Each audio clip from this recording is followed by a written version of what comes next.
حاضرین محترم،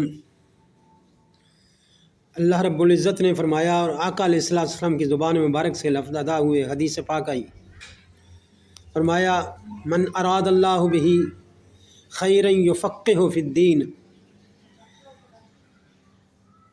کہ اللہ پاک جب کسی کے ساتھ ارادہ فرماتے ہیں بھلائی کرنے کا، خیرا یفقہہ فی الدین، تو اسے دین کی سمجھ سوجھ بوجھ عطا کرتے ہیں۔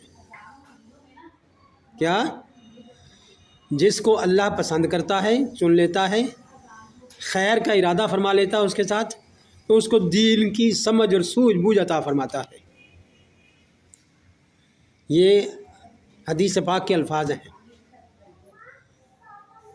اب ہم دیکھیں اپنا محاسبہ کر کے کہ ہمارا اللہ ماشاء اللہ حال کیا ہے۔ اور پھر یہ بھی فرمایا آگے کہ جو میرے پسندیدہ انہوں میں ایسا ماحول عطا کر دیتا ہوں، ایسی سنگتیں عطا کر دیتا ہوں، ایسا ماحول سازگار دے دیتا ہوں کہ وہ اس طرف چلا جائے، یعنی خیر کی طرف چلا جائے، اس کے دوسرے رستوں سے اسے ہٹا دیتا ہوں، چھڑا دیتا ہوں اس کی گندی عادتیں۔ اور جو اللہ کا نافرمان ہے، اس کی باتوں کو نہیں مانتا، اس کے ڈر سے نہیں ڈرتا، ڈرانے سے بھی نہیں ڈرتا، اس نے تو فرمایا ہے نا کہ نافرمانیاں کرنے والا دوزخ میں جائے گا، وہ عمل اس کا کچھ نہیں ہوگا تو وہ دوزخ میں جائے گا۔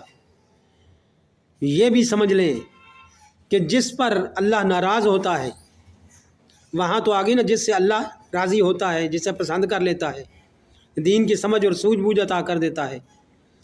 آگے فرمایا کہ جس سے اللہ ناراض ہوتا ہے، اللہ اس کا کبھی رزق بند نہیں کرتا۔ یہ اللہ پاک نے ڈیوٹی اپنے ذمہ لے رکھی ہے، اس کا کبھی رزق بند نہیں کرتا، لیکن اس سے سجدے کی توفیق چھین لیتا ہے، اس سے ہدایت کی توفیق چھین لیتا ہے۔ اس بندے کو ہدایت نہیں آئے گی، وہ اللہ کی طرف اس کی رجوع نہیں کرنے کا دل نہیں کرے گا، وہ اللہ کی طرف کبھی متوجہ نہیں ہوگا، کبھی معافی نہیں مانگے گا، کبھی اپنے گناہوں پر نادم نہیں ہوگا، پریشان نہیں ہوگا۔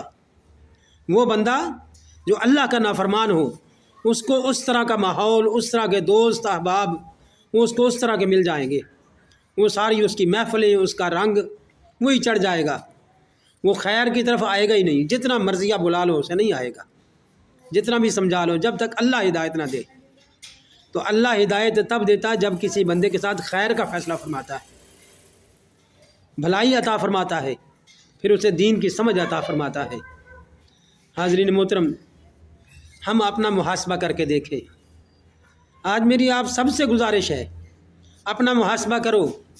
یہ وہ رات آنے والی ہے، شب قدر کی رات انشاءاللہ، جس میں اللہ پاک پورے سال کا حساب لکھیں گے، لکھ کر فرشتوں کے حوالے ڈیوٹی لگ جائے گی ان کی کہ اس سال کیا کچھ ہونا ہے، کیا کچھ کاروبار کام کاج سر انجام دینے ہیں، کس نے دنیا سے آ جانا ہے اور کس نے دنیا میں جانا ہے، سارے فیصلے ہو جانے ہیں۔ یہ وہ رات آ رہی ہے، اس رات میں اللہ کو منا لو، اللہ راضی ہو جائے گا۔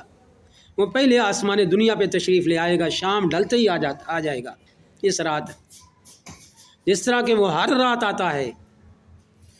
لیکن آخر وقت میں، تہجد کے وقت، پچھلے پہر میں اللہ پاک آسمان دنیا میں تشریف لے آتا اپنی جلالت کے حساب سے۔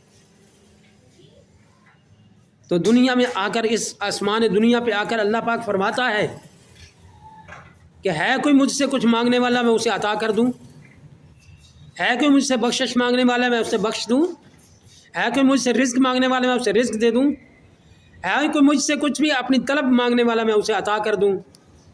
لیکن اس وقت ہماری نیند نے ہمیں بہت ستایا ہوتا ہے، اور شیطان ہمیں تھپڑا دے کر سلا دیتا ہے، ہم سو جاتے ہیں، بڑی آرام کی نیند سو جاتے ہیں، یہ نہیں پتہ کہ ہمارا کیا کچھ بگڑتا جا رہا ہے، ہماری آخرت برباد ہو رہی ہے۔ اللہ پاک عمل کرنے کی توفیق عطا فرمائے۔ چند کلمات جو میں نے آپ کے گوش گزار کیے، اللہ پاک نے قبول فرمایا، ہم سب کو ہدایت نصیب فرمائے، اور رات آنے والی ہے، اس میں جاگ کر اللہ سے گریہ زاری کر کے اس کے ساتھ صلح کریں۔ اللہ پاک عمل کی توفیق عطا فرمائے۔ وما علینا الا البلاغ۔